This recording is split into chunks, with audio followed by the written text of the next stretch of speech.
What's up, everybody? It's J and J with Justin and Jordan.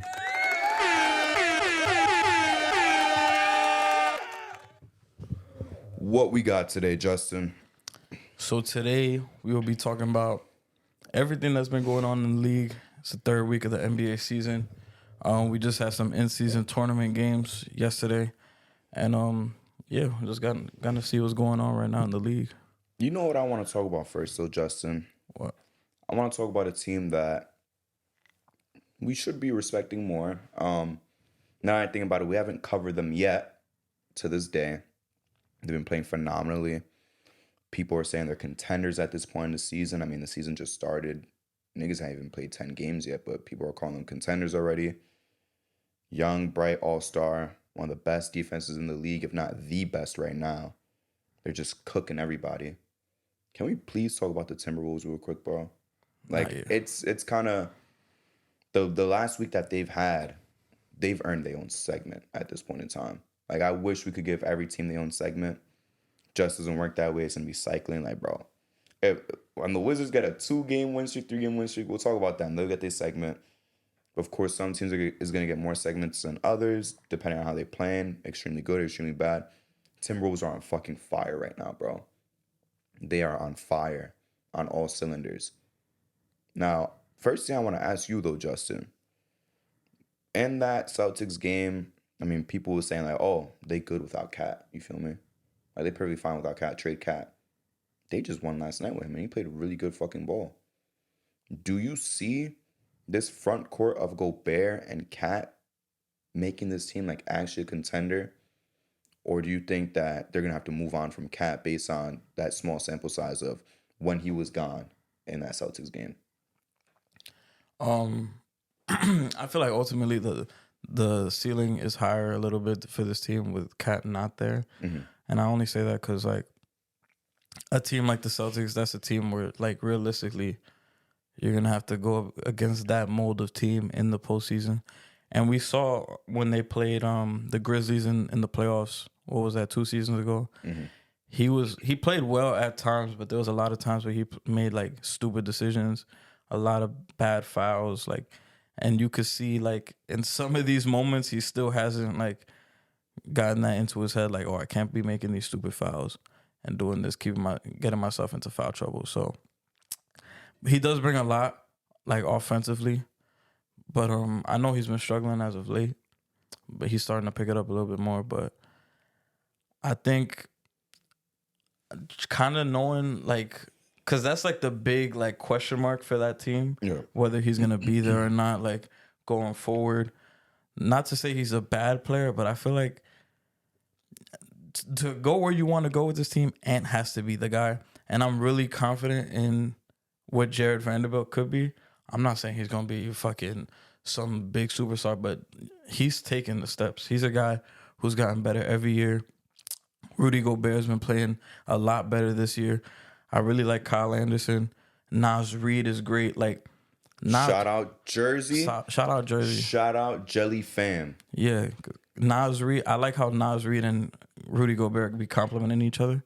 So I feel like you could afford to not have Cat. So it just depends on your return back. But, like, I don't think it's going to be a big, like dampen on your team for that. So I think the Timberwolves could make some progress with Cat not there. Cat obviously does help, but it's tough when you're asking him to guard fours, especially motherfuckers that are quicker than him. Yep. So it's tough, but I think some teams, like, you make a good addition by subtraction with some moves. I think, like, this front court would have been amazing 10 years ago. You feel me? 10 years ago when he has to guard, like, a fucking Greg Monroe at the 4, a Paul Millsap, you feel me? Like that, this would be an ideal situation. Right now, Tatum will run the 4. Kawhi will run the 4. LeBron might run the 4. I was about to say LeBron will run the 4. It's like all these guys that, like, shift, you know, Luka will match up against 4 sometimes. You know what I'm saying? Like, just based on his body type, based on the lineup that's out there, he'll be a forward. It's like you're playing against all these smaller forwards. Like, the power forward position has changed so much just in the last 5 years, to be honest. Yeah. Fuck 10 years. In the last 5 years, the forward position has really like evolved, and it's just feeling like it feels like the difference between small forward and power forward does not exist. It's just a forward. You just got two forwards on your team now. Yeah. There's no differentiating factor anymore. Yeah. It's not height, it's not weight, it's not play style. Because like we just said, Tatum, Kawhi, Durant, you feel me? Durant, LeBron, like all these guys, realistically, like the fact of the matter is these guys are really just small forwards, just filling up that four spot. And I don't want Cat guarding any of those guys. Imagine in the playoffs, him having to guard any one of those guys. He's getting fried. Absolutely fried. But that begs the question of if you move Cat, right? What do you move him for? Because the only links that I've heard of Cat so far is Cat to the Knicks.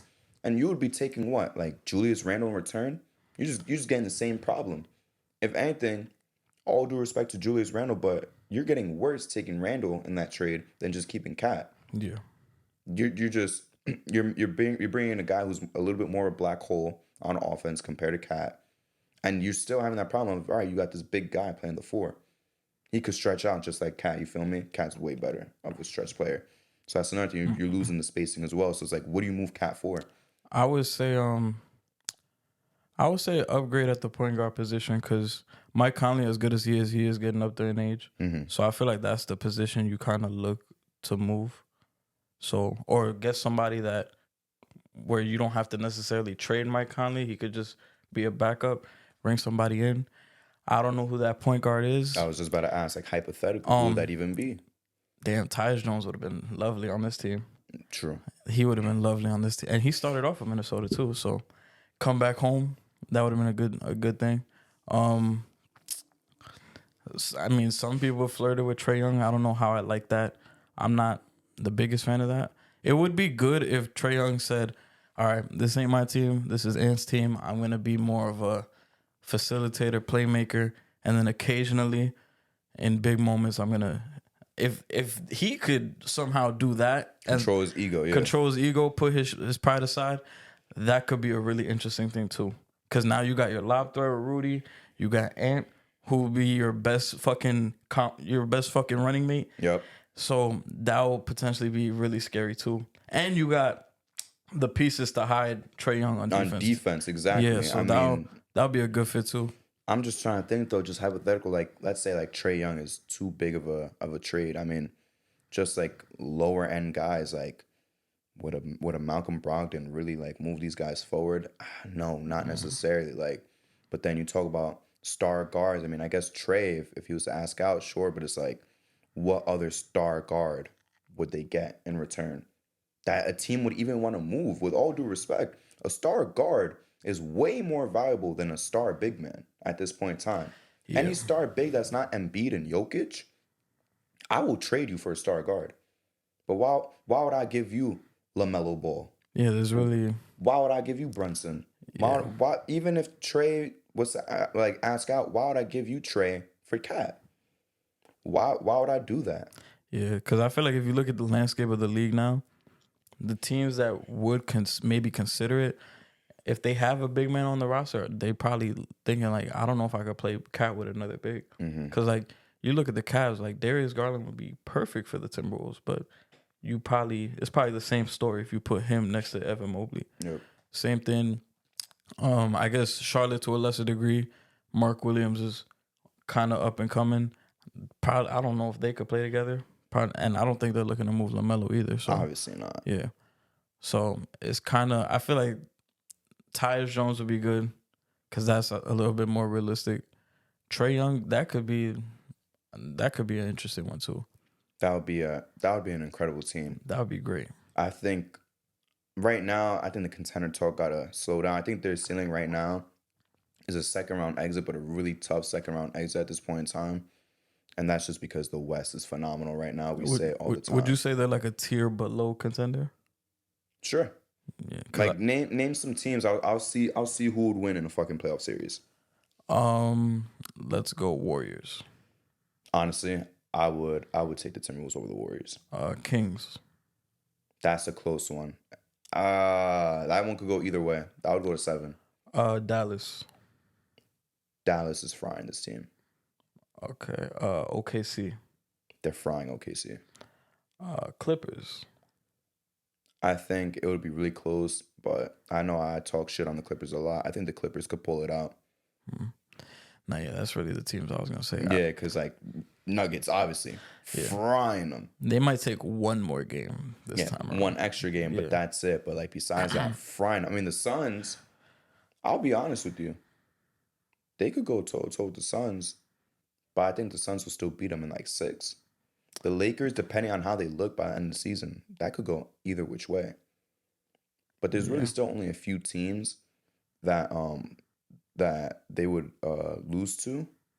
But even then, like it's inevitable. You're still gonna play them one way or another. Sometime in the playoffs, you're gonna play the Clippers. You're gonna play the Nuggets. You know, you're gonna play one of these. You're gonna play the Lakers. You're gonna play one of these teams. Eventually, the Mavs. You have to. You literally have to. The Kings. You have to. Mathematically speaking, you gotta play one of these fucking teams before you go to the conference finals. There's no way you're avoiding all 5 of those teams. It's impossible. Yeah. But right now, like, I'm really happy about how the Timberwolves are playing. Happy for Timberwolves fans. I mean, this is like the best, like, fucking 5-6 year stretch they've had since Garnett. Honestly, like, if they get to a conference finals, this would be a better stretch than Garnett. And Anthony Edwards could cement himself as the best Timberwolf of all time. Yeah. Kind of not the biggest pride compared to being like the best Celtic, the best Laker, even like the best Miami Heat player, but still something to be proud of. I think we're projecting Ant to be the best Timberwolf of all time. I mean, he's just been able to bring these guys to the playoffs again and again. Twice already he's gone.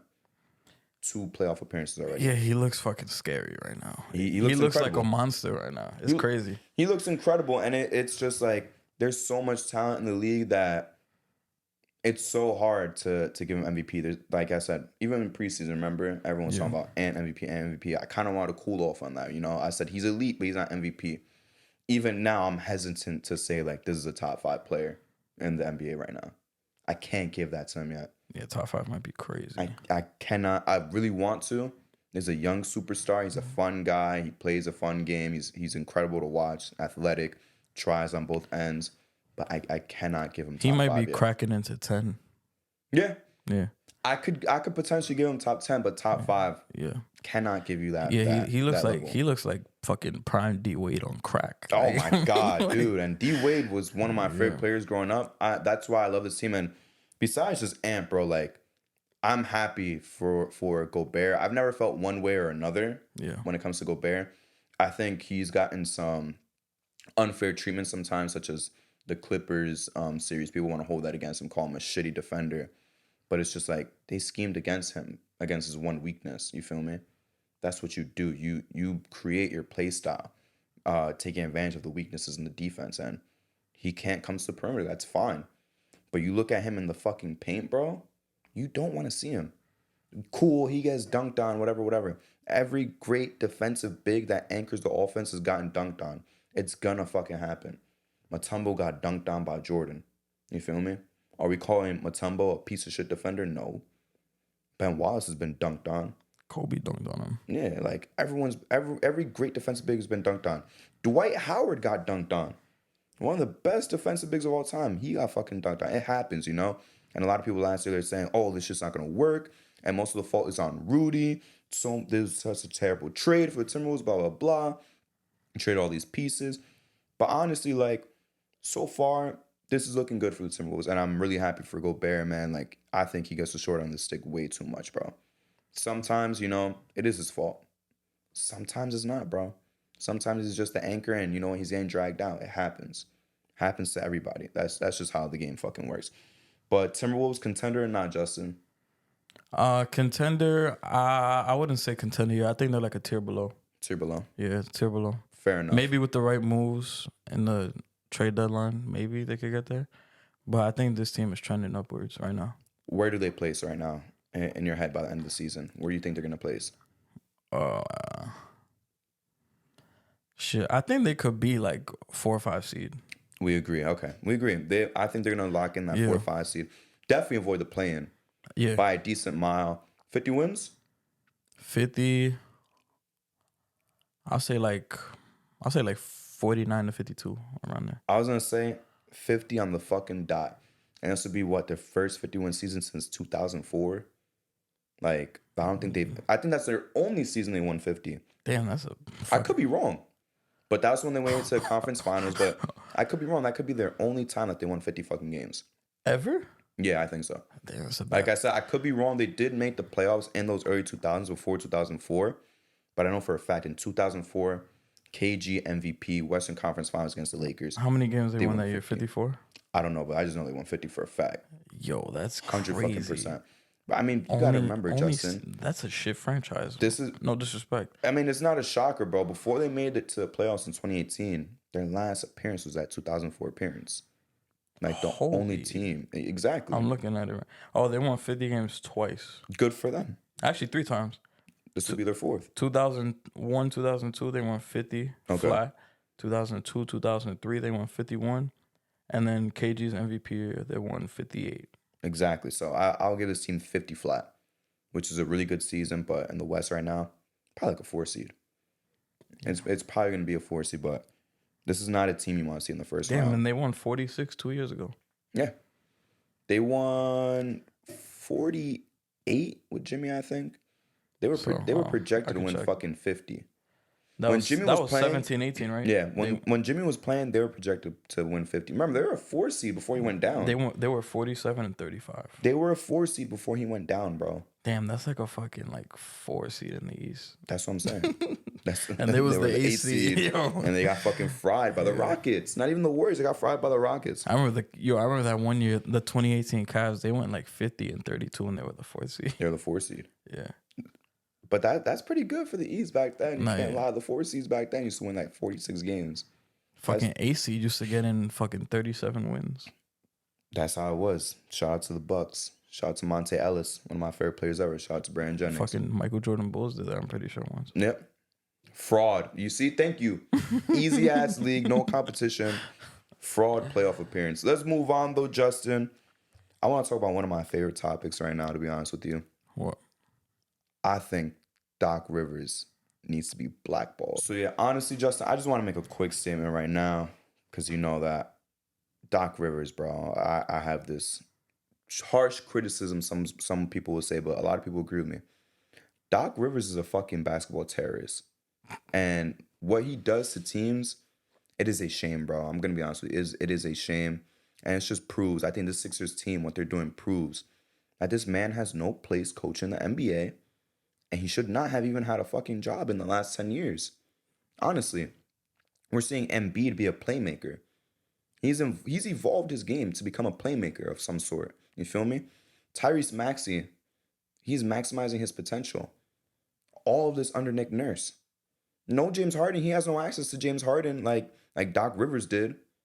So it's like, what's going on? Why is it that Doc Rivers has had a job for over the last decade when he's been nothing but a fucking failure? And this team is proof that he's been nothing but a fraud and a failure.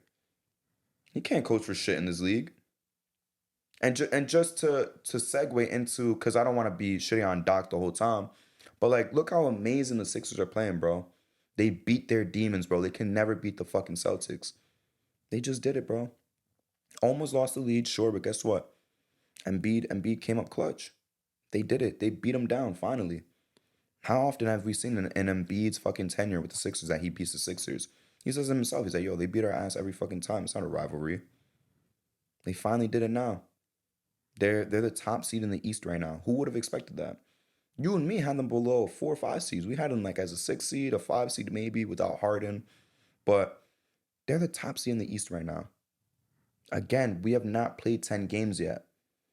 But what Nick Nurse has been able to do with this team, bro, it's been a really good look so far. Again, everything's going to get defined when it comes to Sixers and Embiid.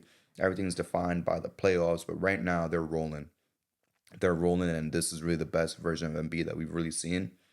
And I'm excited to see what he could keep doing for the rest of the season, him and Maxey. Nah, yeah.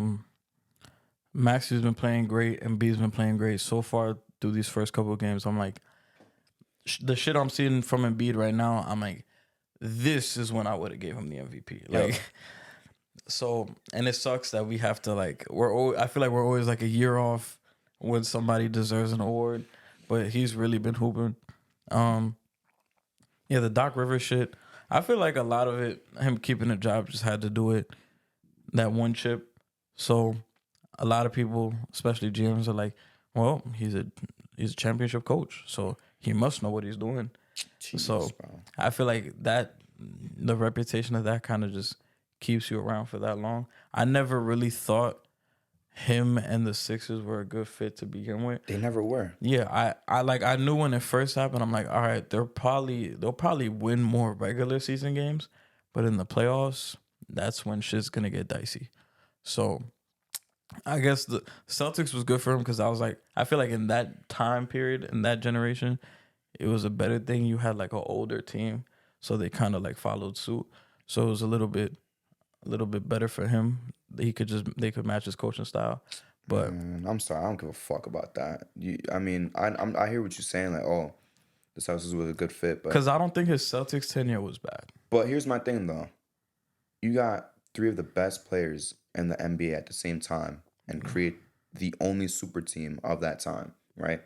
This isn't the first super team. This isn't the first big three, but in 2008, there was no other super team that was around. I don't give a fuck who's coaching that team. They're winning a championship. You have Garnett, Ray Allen, Paul Pierce, Rondo on one team, and they're not old yet. They were older. They weren't their 100% best version of themselves. We weren't getting Supersonics Ray Allen. We weren't getting 2004 KG. We weren't getting like 2002 Paul Pierce.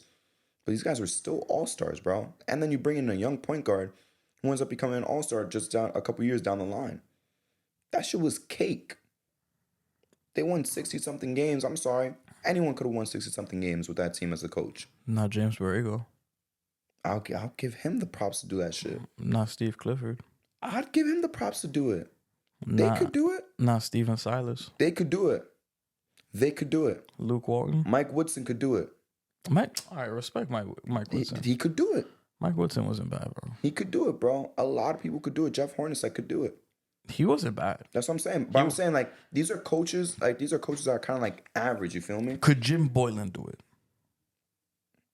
I think if he doesn't do his bullshit, like, oh, we're doing practice the day after a back-to-back, fine. But if he's, bro, what I'm saying is, like, if I say, like, bro, if you were in there and you're just like, honestly, guys, go fucking play. Let KG captain the defense. Just command that defense, bro. Let Rondo control the offense. Rondo's a fucking coach on the court, even at that young age. I could literally sit back and be like, go do something, guys. Go play. Go have fun. Like a little kid's coach. like fifth grade basketball, like, bro, just go have fun. You feel me? Yeah. That's all there is to it. So win with a team like that is not that hard, Justin. Come on. That's how I feel with the 2018 Warriors.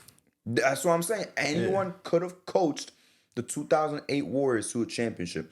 Anyone could have coached the 2008 Celtics to a championship just because that one team in particular was so much more talented than the rest of the fucking league. Then the rest of the league, they caught up to those Warriors. The rest of the league caught up to the Celtics, but it took a while. It took a while. I give no respect for his one ring, bro, because what has he done since then? Clippers ain't on shit. Phenomenal team every single year. Never did shit. No conference finals, bro. No conference finals. 3-1 lead blown. Come to Philly. Incredible team.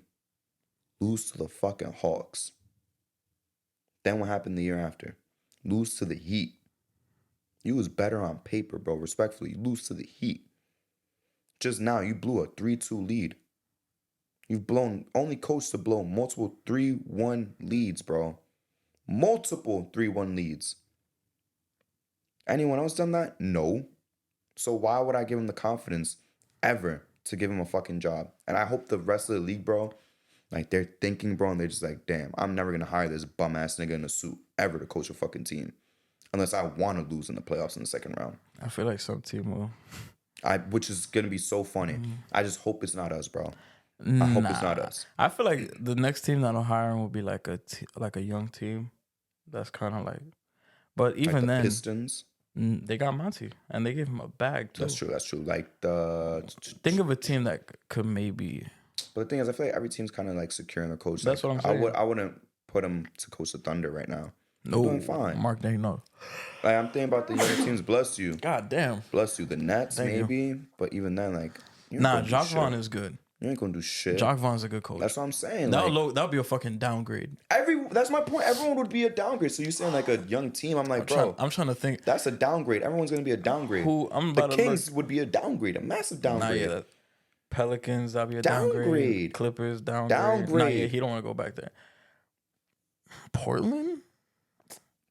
Maybe? I fucking guess, bro, but they ain't gonna be on shit. Utah, that'll be a downgrade. But that's another thing, though, Justin. I'm saying a young team. This man takes jobs of teams that are already good. Why? That's true. Because he can't do shit without good players around him, without superstars. Not just all-stars, superstars. He wouldn't be on shit without CP. He wouldn't be on shit without the big three.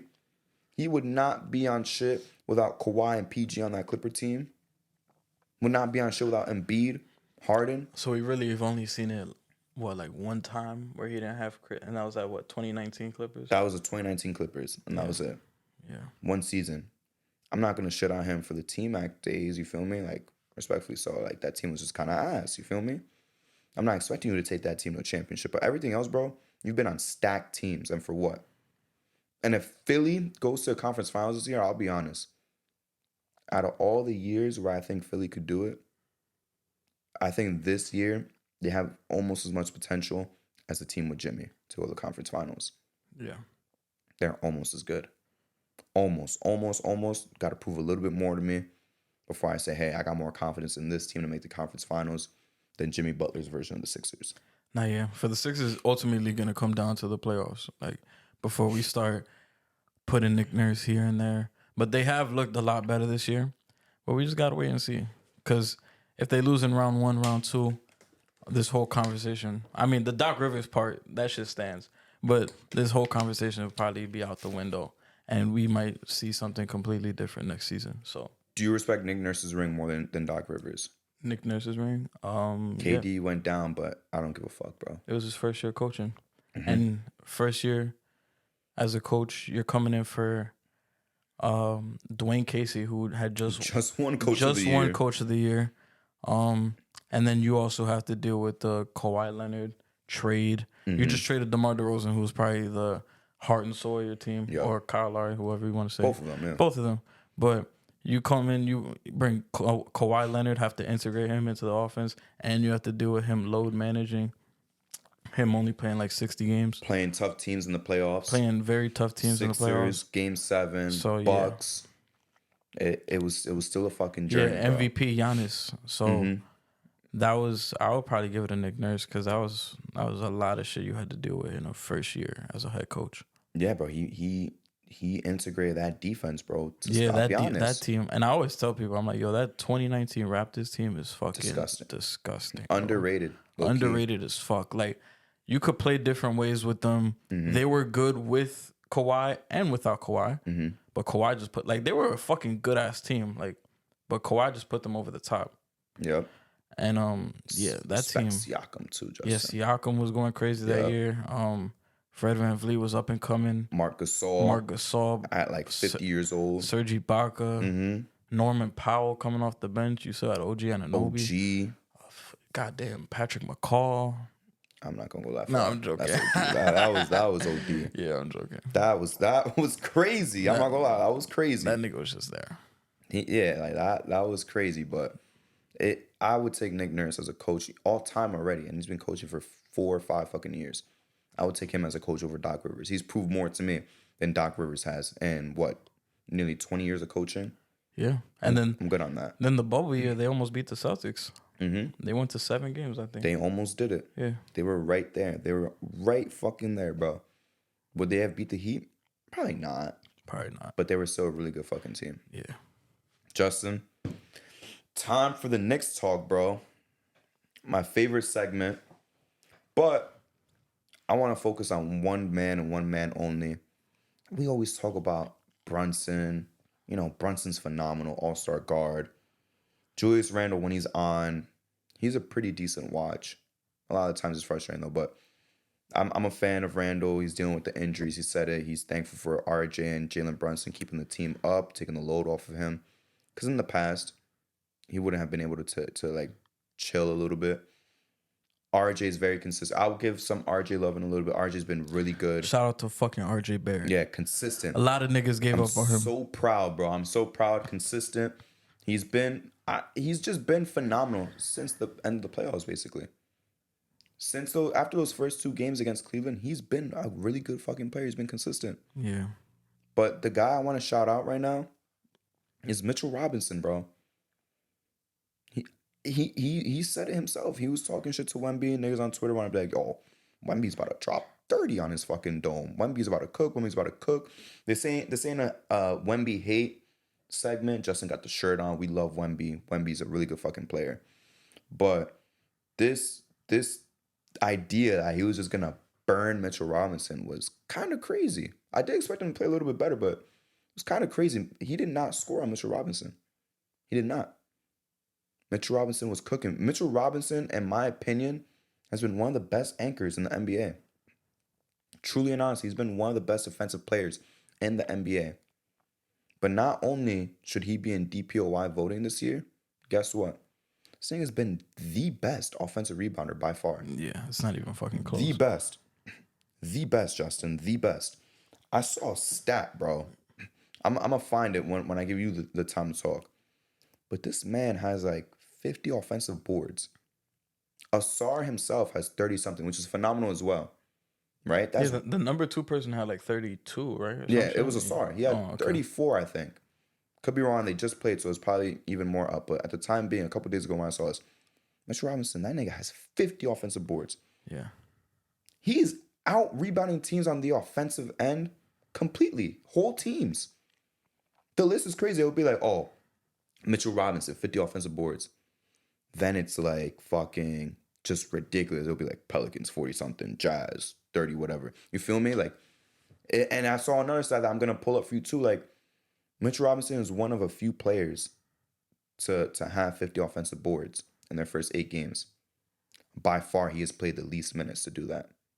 Way less minutes than Drummond, way less minutes than Dennis Rodman. Like, this man is a god at pulling boards when it comes to the offensive end. It's been phenomenal, and it's been a fun watch. He's been underrated. I mean, my only criticism when it comes to Mitchell Robinson has always been just his team itself. Like his team of his people, his crew, they gotta like shut up, bro. Oh yeah, they gotta shut the fuck up. They do this shit all the time. And they did it recently. Like, yo, feed your big. You gotta feed your big sometimes. Put in effort. Like, I agree with that. If your big is shutting it down, bro, shutting teams down, give him a fucking lob, bro. You feel me? Just give him a lob. Let him get to the 8-10 points. Like, same shit with Gobert. If he's cooking on the defensive end, reward him, bro. That's hustle. Defense is effort, my nigga. It is effort. Reward that effort. But like when you say it out loud and you always saying like, oh, they don't want to give the ball to 2-3. Why won't they give the ball to 2-3? Blah, blah, blah. Like, come on, bro. Like, stop. You're bringing this negative energy into the locker room for no fucking reason. I don't want to get rid of Mitchell Robinson. Yeah. He's phenomenal. He's one of the best defensive centers in the NBA. Yeah, right the now. way he's fucking been playing this year, I'm like, yo, I don't think I want to get rid of this man. I don't. Cause like you see the stats and the shit he's doing, and even just watching the game, I'm like, replacing that guy is kind of hard to do because he's doing shit that like only a select few of big men are doing. So, and I like having him because he provides like rebounding that's like such a missing skill nowadays. Like people kind of just like we underrate the value of rebounding because we see a lot of bigs coming into the league now that they don't really rebound as much as they did back then. Unfortunately. And there's only a few guys that are really like holding it down, like grabbing all the boards.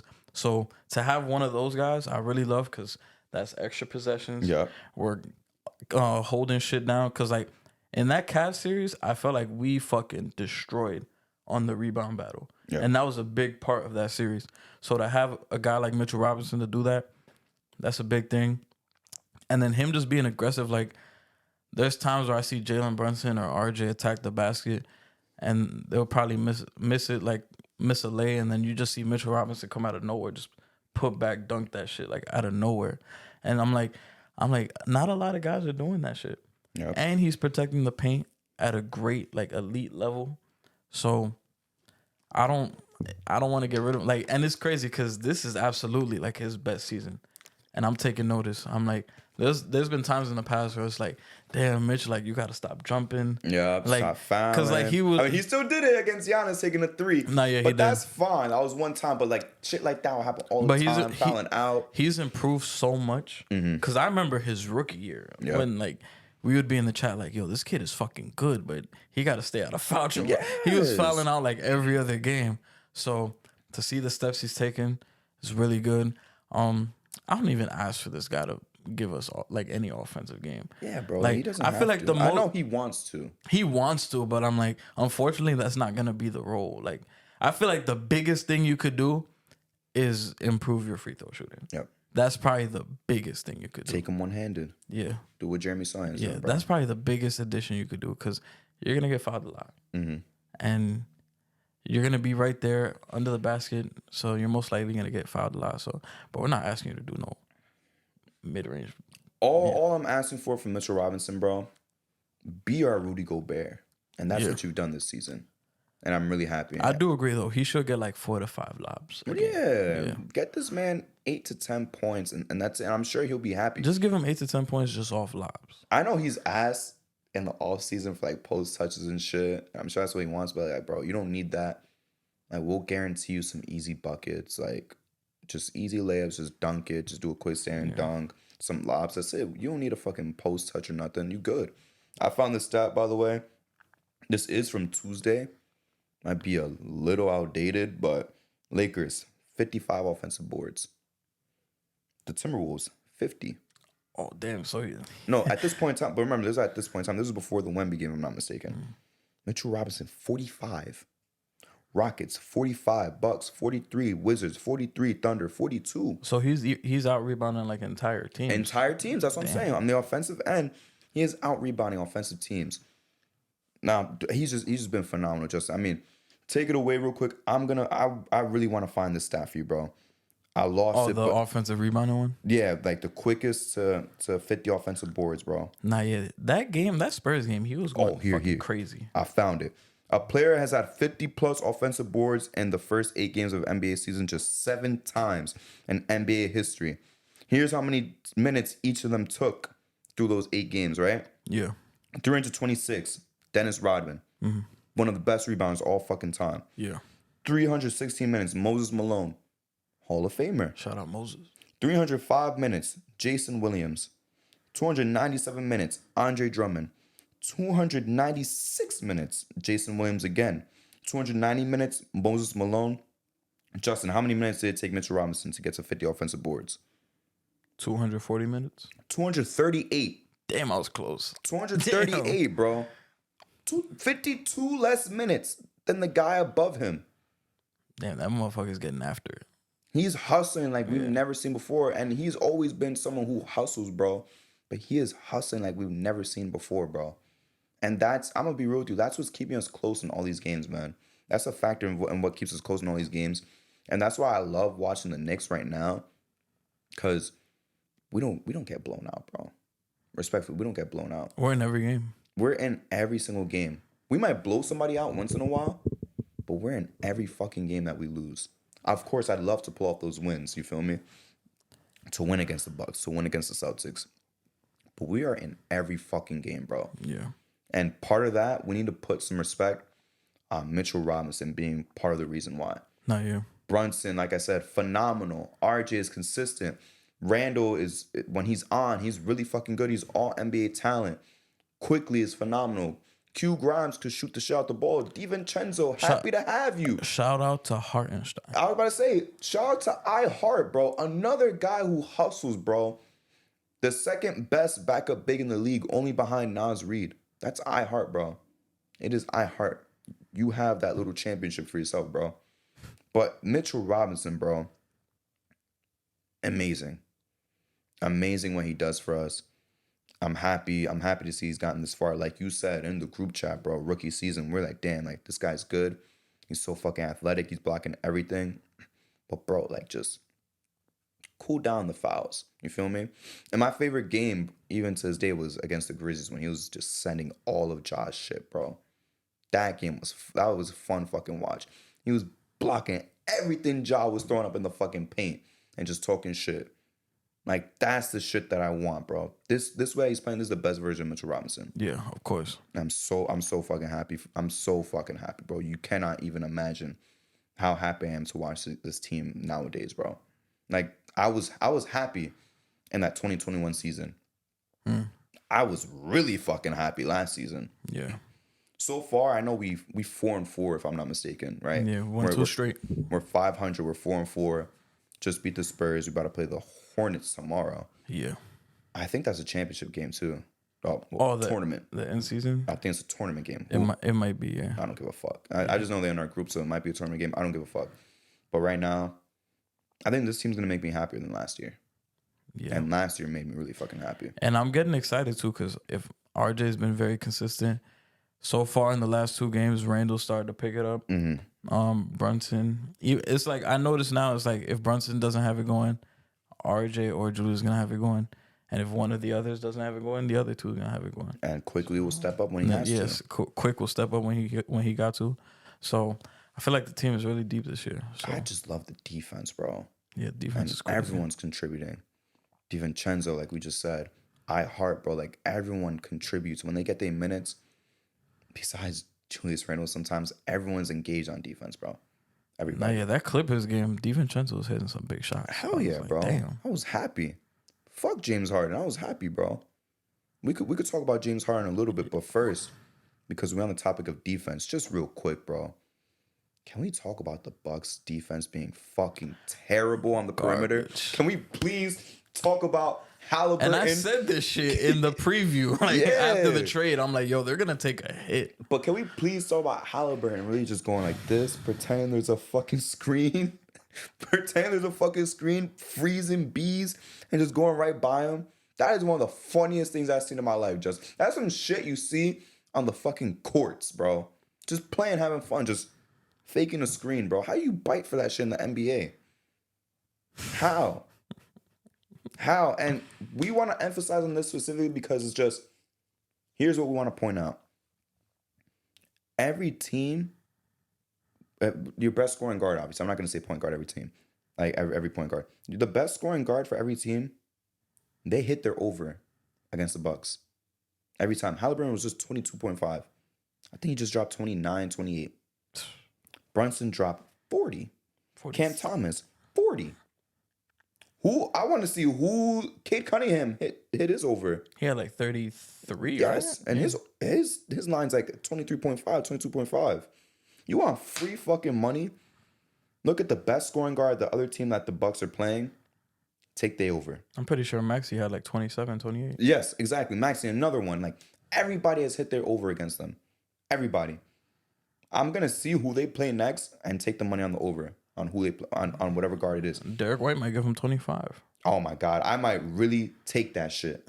I'm not gonna lie to you. His points is always at like 12 and a half. I might deadass take Derek White 20 plus, and that shit's probably gonna be like plus 450. That's free money, my nigga. That's free money. Free money. With a Damn, the game they just played, Derek White had 19. I'm taking yo, bro. I would take Derek White 20 against the Bucks. I'm gonna see who the Bucks play next, bro.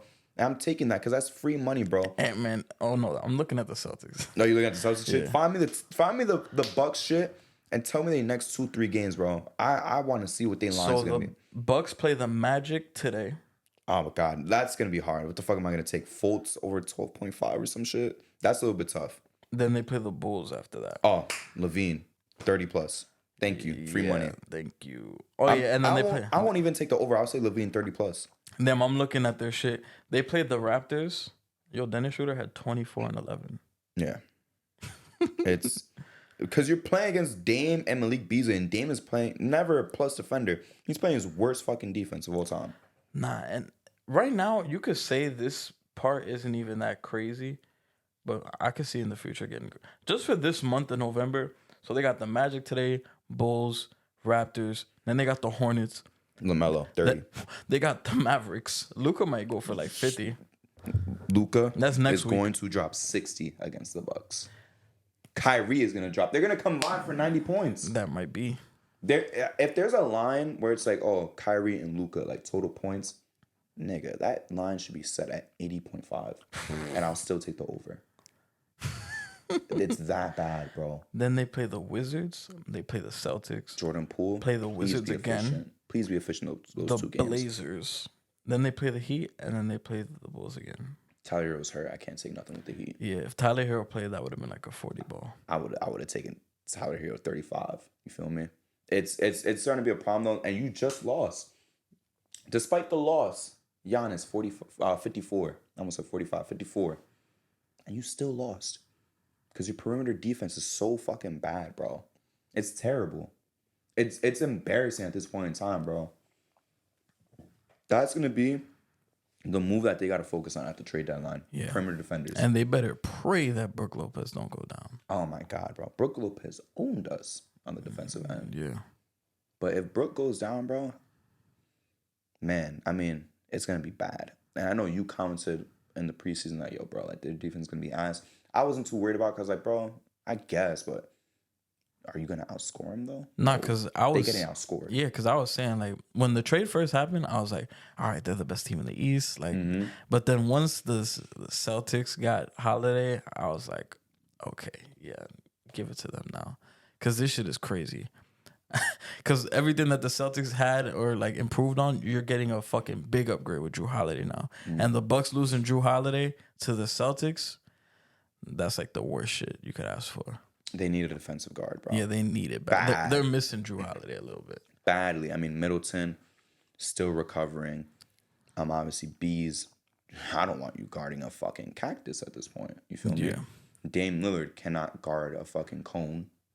So it's like, what are you gonna do now? My favorite is he can't guard a parked car. He can. That's my favorite one. He can't. He can't. It's embarrassing, bro, that you in the league and you don't have the deficiencies that an Isaiah Thomas has. I'll even give Trae Young a little bit benefit of doubt. You don't have, the deficiencies that Trae Young has. Try on defense, bro. Please. I know Dame is only 6'2", I'm pretty sure. Let's say 6'2". But that's still better than being fucking Isaiah Thomas, bro. Guard. I mean, guard. Those Celtics teams, they did have the personnel to hide them. Of course. Yeah. But I'm saying, like, but what I'm saying is, like, he has an excuse to be bad on defense. Yeah. Dame, you're an average size point guard. Guard, bro. Not only that, too, IT was given, he was averaging like 30. So that motherfucker, he used all his energy on the offensive side. But it's like, Dame, I don't give a fuck if Dame gives you 30. Slap the fucking floor and get into a defensive stance. Man, yeah. That's all there is to it. And I don't even know who they could acquire, bro. I'm sure they're missing DiVincenzo right now. Yeah, badly. Missing him badly. Could have had Bees on the bench. And I know he don't fuck with them no more. Of course not. Yeah. Could have had Bees on the bench. Dame, DiVincenzo, Middleton, Giannis, Brook. I like that team better than this one. Yeah. And Beasley's starting to lose his minutes a little bit more. He should. Jay Crowder's playing a little bit this, better. Lose your fucking minutes, bro. That should be the way to go. Just look for wing defenders to kind of just take on that. I feel like, fucking KCP would be loved on this team. Yeah, but yeah, he not going nowhere. That's why, I feel like KCP is like the perfect role player. I'm trying to think. Damn near. KCP would have been great on this team. Who could fit in there? Somebody, who just got waived? I don't know. It's not a big. Some people might be a turnoff, but Danny Green. No, that nigga's old. Come on, he's too old. But like, I guess that type of guy, or you know what I'm trying to say. What about this? What about a gamble on this? I just checked how much he's played because I'm gonna be real. I forgot about him. Who? I've not been watching the Magic too much. Jay Isaac, move Middleton to the 2. I mean, that's Isaac at the 3. That's it for. I thought you was about to say Joe Ingles. I'm like, nigga, nah. No.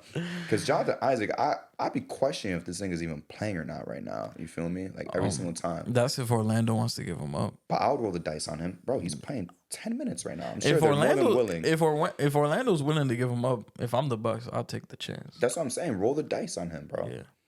You don't need offense from him. Just have him locked down, bro. Put him on the best perimeter player, bro. Yeah. Like the Lakers be doing with Vanderbilt. Exactly. They be throwing him on point guards and shit. Yes. Yeah. I would, if I'm the Bucks, bro, I don't know what you could throw at them, but it's like they got Franz. They got Paolo. Like, this guy's not like one of your cornerstones anymore. Give him up. Yeah. Give him up for second rounders if you have to. I mean, you're not gonna get much out of him. He's at his lowest value. Yeah. So you know what, Bucks? If I'm you, roll the dice on Jonathan Isaac. Yeah. I see no problem with it. Start Dame, Middleton, Isaac, Giannis, and Brook Lopez. The only thing you're sacrificing is offense, but at this point in time, bro, that is not your fucking concern. Your Yeah. concern is on the fucking defensive end. Yeah. That's your main concern. And Jonathan Isaac could guard 1 through 4, bro. Yeah. He could guard 1 through 4. Bees and Dame can't even guard ones. That's true. So don't complain. I would roll the dice. I don't know what's going to take to get him, though. Yeah. It's tough. It's tough. It's gonna be tough. Yeah. Because you're not going to get a high-end defensive dude. You're not going to get Derek White, obviously. You're not going to get Drew Holiday, obviously. You're not going to get Smart. That would be kind of funny, though. If they got Marcus Smart, that would be funny as fuck. Yeah. And get that revenge matchup for him and Drew Holiday. I feel like the only way you could really hide this shit is if like Dame and Giannis start playing out of their minds. But even then, I'm like, I'm not going to say it's not going to happen, but they're still going to give up 120, bro. Yeah. All their games, yeah, they're gonna have to score like 130 to win every game. They're gonna have to be on some Pacers shit. Yeah. But with all due respect, I mean, the Bucks are the oldest team in the league, if I'm not mistaken. Yeah. You're not running like the Pacers. Yeah. You're not gonna run like Tyrese Halliburton. You're not gonna run like Benedict Mathurin. You're not gonna run like Obi. You're not gonna run like Miles Turner. You're not gonna do it. Because Dame is 34, I think. 33. 33, 34. He's not running like that. Brook is old as fuck. Yeah, Brook. Respectfully, he's not gonna run like that. Old as shit. You can't do it. You gotta get some defensive pieces. You could get away with having high octane offense and no defense if you guys are young. Yeah. But when you're old, that shit don't work. It sucks to say. It's not gonna work for the Bucks. Roll the dice, Jonathan Isaac. Roll the dice on any guy who's not playing too much or playing too good. That's a defensive guy. Yeah. Go based off defensive upside. You feel me? One last thing I want to talk about just before we even get to the MVP of the week. We got a lot of MVPs of the week because everyone was cooking this week. Yeah, a lot of cookers. We even cut somebody out because I did it myself. It was my decision because at some point in time, it's going to get ridiculous. I'm going to look biased towards him because he is one of my favorite players. But moving on, though. Clippers are struggling in the James Harden era. Justin, how many wins do the Clippers have with James Harden? 0. Say it one more time. How many wins do the Clippers have with James Harden? 0. 0 fucking wins. 0-3. Justin, is he playing out of his mind like prime James Harden? Nope. Is Paul George cooking? Nope. Is Westbrook cooking? Nope. All right, so what are we doing here, Los Angeles? Steve Ballmer, what are we doing? Justin, this time I do not want to hear one time at all this episode. I do not want to hear, well, they got to market their stars. They got a new stadium, new arena. I don't give a fuck. What are we doing here? Yes, I'm overreacting, but 0-3, 1-2, I'll excuse. You're 0-3 with James Harden. He ain't prime James Harden no more. This isn't even Nets James Harden. This is a shell of himself so far. A shell of himself. 15 points. Imagine getting hyped for Harden getting 15 points. I never thought I would see this day in my life. I'll be honest with you. With this man averaging 35 points a game and following that up with like a 33 point per game season, I never thought that this man's line on FanDuel would be 14.5. Damn. That's insane to me. It's a shame. I mean, and it's not just all James Harden, but Paul George hasn't been up to standard. Not surprised since he's gotten there. So they're struggling, bro. Not here. They're struggling. At what point do we press the panic button? I don't know what point that'll be. And this was the fear that I had before the trade went down.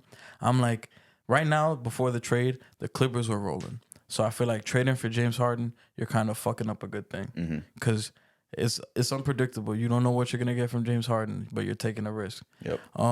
But now it hasn't looked too good. And I've seen a lot of people in the comments on YouTube for Clippers games are like, damn, the Clippers were moving great. They look really good. They look rejuvenated this year. And the Harden trade fucked all that shit up. So now it kind of sucks. I don't know, man. I feel like the way the team was constructed before was fine. You kind of wanted to roll the dice with them. And they just made the move. I felt like the Clippers probably felt like they were like, well, the front office probably felt like their back was against the wall. Yep. Because this is year, 5 of the Kawhi PG shit. Mm-hmm. So they're like, we got to do something. We already went all out for the PG trade. So they're probably like, fuck it, just keep going. But so far, don't like how this has looked. The Knicks game, they all played like shit. Harden was decent, but everybody else played like shit. We own those frauds. Yeah, we cooked them. And fuck James Harden, because that nigga decided to, I'm going to wait to play the Knicks to make my debut. Mm-hmm. Fuck you, nigga. Also...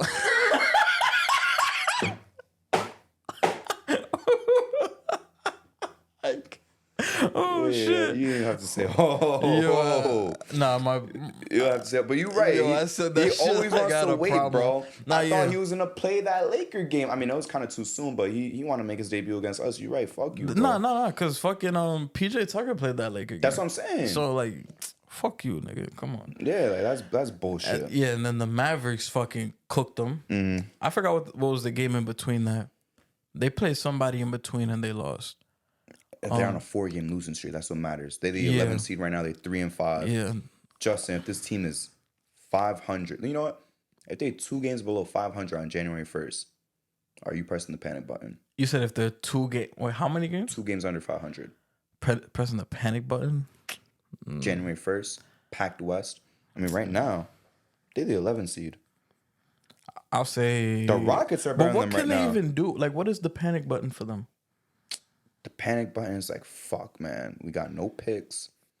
We got to move. I'm not going to say Westbrook because, with all due respect, you're not getting any picks out of Westbrook. But it's kind of like we're moving one of our 3 best guys for picks. We got to shut this shit down before we just lose them. I don't even know when you would have to do, but they got to figure it the fuck out. I'll probably say like February 1st. February, you're going to wait that long? That's mad long. Is that too long? I'm not going to lie. I think not to start trading people, that's when you're like scared.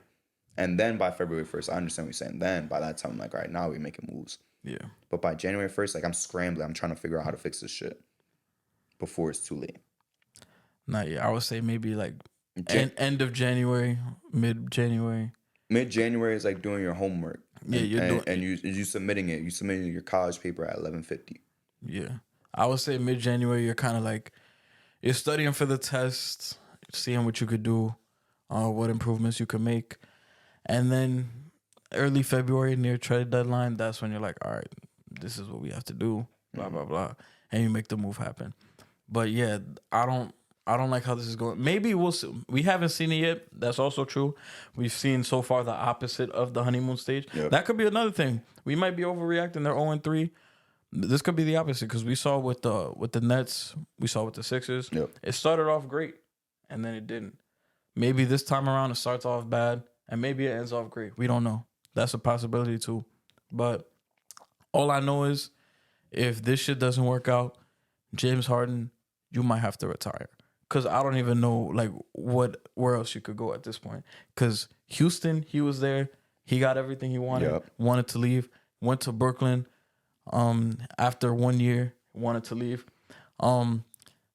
Same thing with Philly. After 1 year, wanted to leave. So I don't even know. It's like I don't even know where else you could go at this point. Because now you're going back home, going back to SoCal, playing for the Clippers. I don't even know where else you could go at this point. Houston don't want you back. Yeah. OKC probably don't want you back. No. The Nets don't want you back. No. So like I don't even know where else you could go. Like I was gonna say wherever the strip club is at, Miami, but they probably don't even want you. I'll go with them. I'm like, they don't even want you. Like, I don't even know where you could go, man. Justin, It's tough. They next 3 games because they're on a 4-game losing streak. The Grizzlies, which should be a free win. I didn't even want to talk about them today because we cooked them last week. Yeah. The Grizzlies, which should be a free fucking win. The Nuggets. They lost. Don't even go. At that point, just forfeit. Yeah. And then the Rockets, who are ironically 5-3 on a 5-game win streak. They blew out the Lakers. And this is kind of what I want to talk about. Shout out to the Rockets. I had them on League Pass type shit. Yeah, this is what I low-key want to talk about when it comes to James Harden, bro. Yeah. Because with all due respect, bro, you just got cooked by a Mavs announcer. I don't know if you saw that shit. Yo, that was hilarious. You got cooked by a Mavs announcer, bro. You got exposed for the fraud that you are. So now I gotta own this fraud. Because I was a James Harden fan. Me and D was big James Harden fans. But you are killing your legacy, bro. You're killing your legacy. And I agree with the Mavs nigga, bro. That was funny. Because it's true though. Daryl Morey gets you everything you fucking want. You still bitch, put on the fat, so you leave to Brooklyn, play with your two mans. You get mad at them too. You leave, go to fucking Philly because you want to be buddy with Daryl Morey now. You play with the fucking MVP like the Mavs nigga said.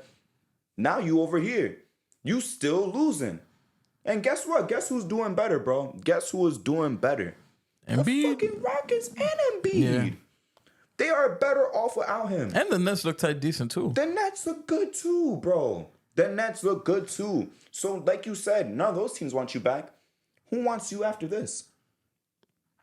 Who? The Blazers? No, we rebuilding. The Nuggets are contenders. Orlando? No. The Lakers don't need that fucking drama, or else they would have tried to make the move for you because you are so talented. Orlando don't want you. Miami at this point in time, you don't fit Heat culture. You're not going to the Knicks. You're not going to the Celtics. You're not going to Toronto. You're not going to the fucking Bucks. You're not going to the Pistons rebuilding. You're not going to the fucking Bulls. Yeah, name every team. You're not going anywhere. You're not going to the Hawks. They're good on that. Give me DeJounte Murray and Trae Young, obviously, over James Harden. You're not going to the Pelicans. I'm good off that. CJ McCollum might not be as good as you. We don't need any more drama.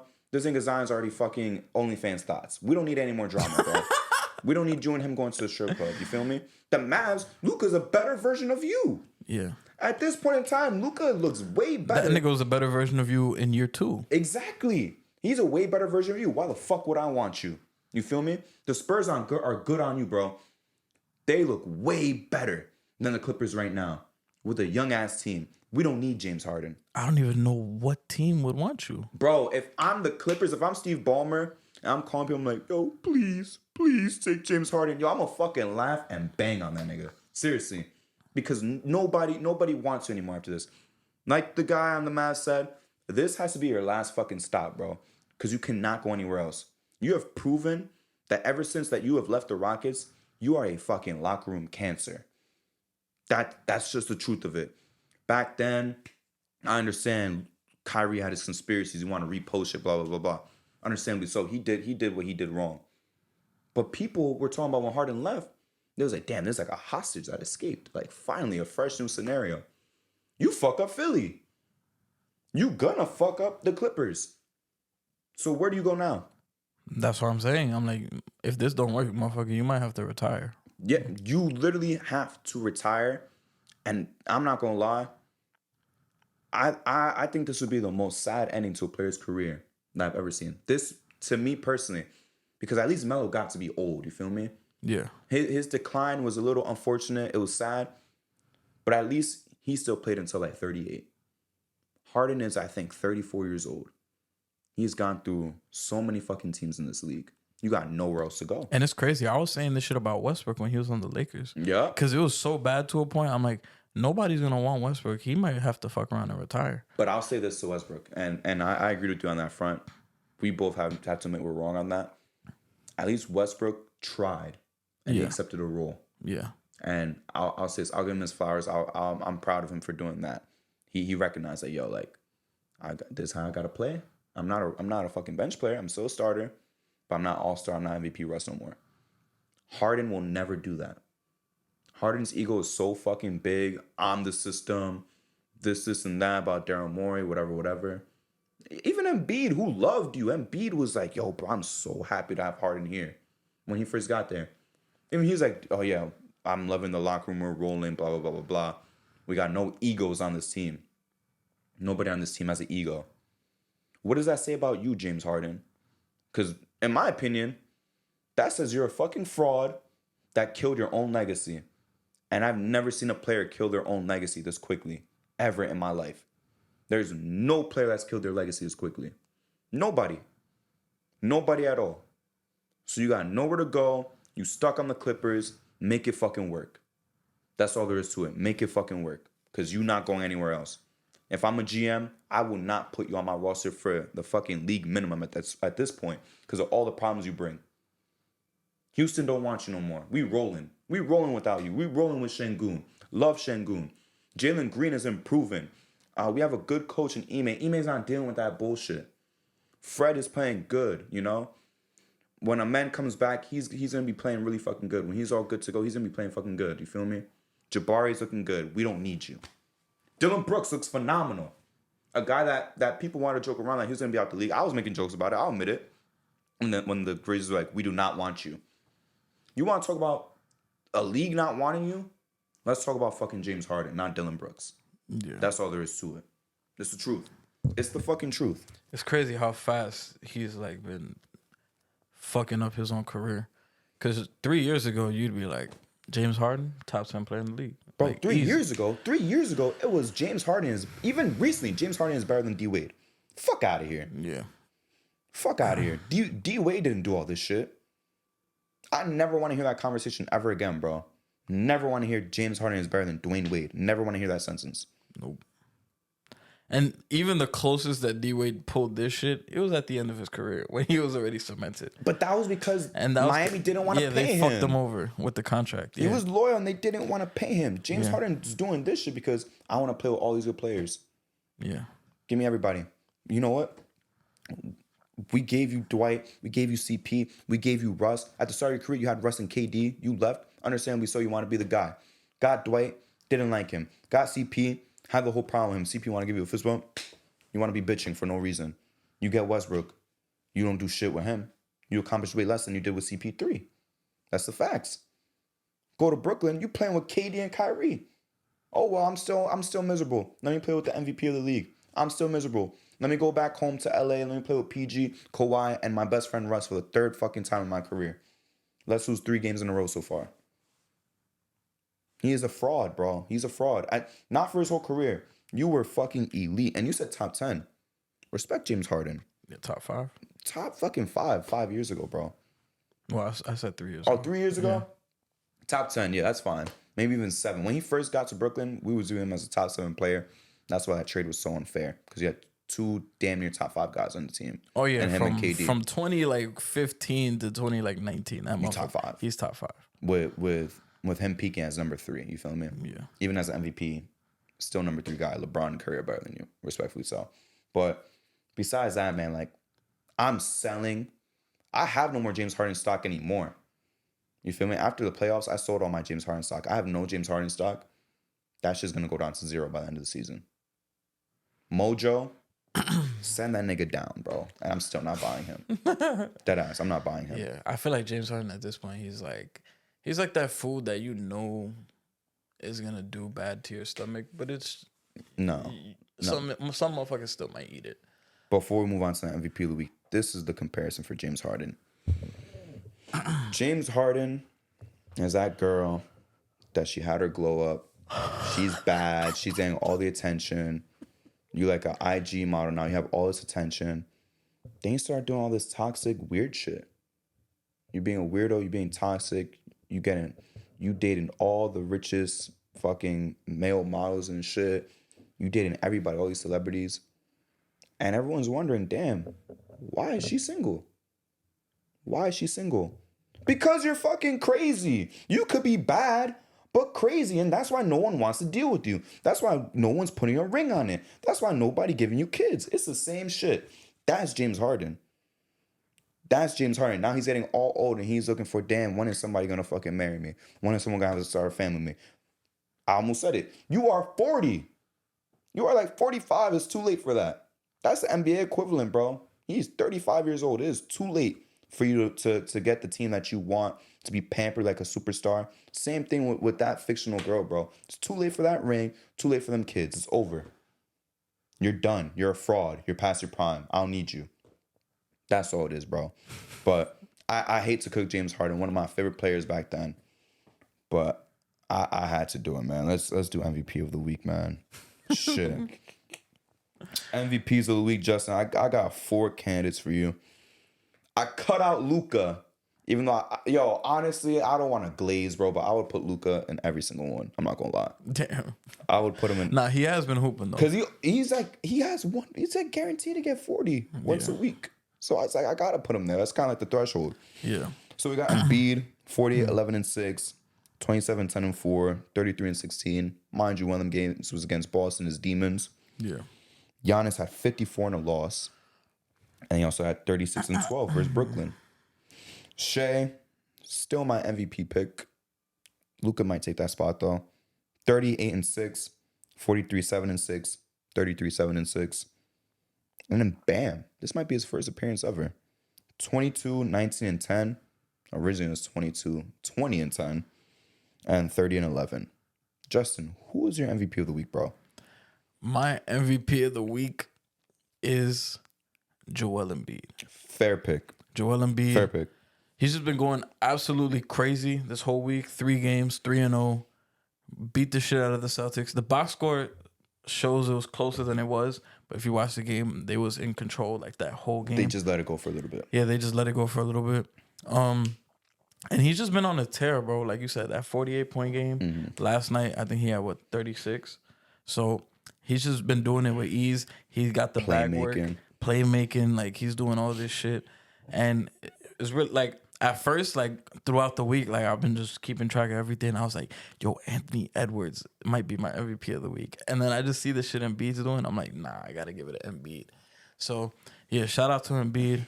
He's been balling his ass off. Hopefully he keeps it going. I think he's averaging, 31 a game right now? Yeah. So with like 6 assists. Yeah. The most of his career, he's usually like a 4-assist guy, which is pretty good for a center, but yeah, with like 11 rebounds, 12 rebounds. Yep. So elite. Yeah, he's going crazy.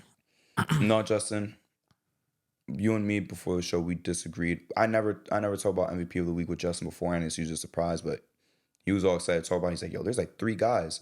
He named the 3. I was like, damn, none of them made my shit. You feel me? I was wrong for the Embiid one because I was going to keep Luka over Embiid, but you're right. The narrative of him finally beating Boston, important. But Ant-Man just barely missed out. Respect to Anthony Edwards, phenomenal player.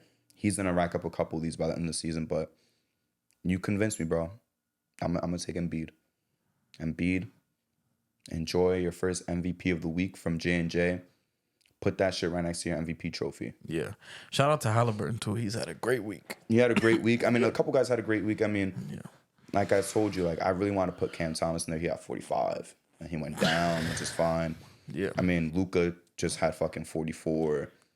It's a lot of talent, bro, but even then, I extended it to one more guy, bro. It's usually 3 people. I put 4. Maybe one day there's going to be 5, bro. It's getting tough to cut out the fat, you feel me? But I'll agree with you. We'll give it to Embiid right now. 1 for Luka, 1 for Jokic, 1 for Embiid. The three of the top guys in the NBA the past couple of years. Yeah. All foreigners. NBA's been rocking. You been watching college basketball? No, Justin, no. I don't even know why you asked me that shit. You know I don't tune in. It's the time of the year. I will tune in March Madness, which I did a lot of last year and the year before.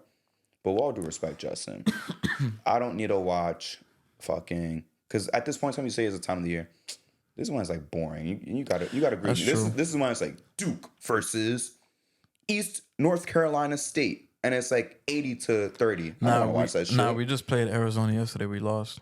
Nigga said we. You on the team? Nah. Oh, okay. I'm making sure. Nah, yeah. You went to Duke? Nah. You an alumni? Nah. Oh, okay. It's we though. It's we.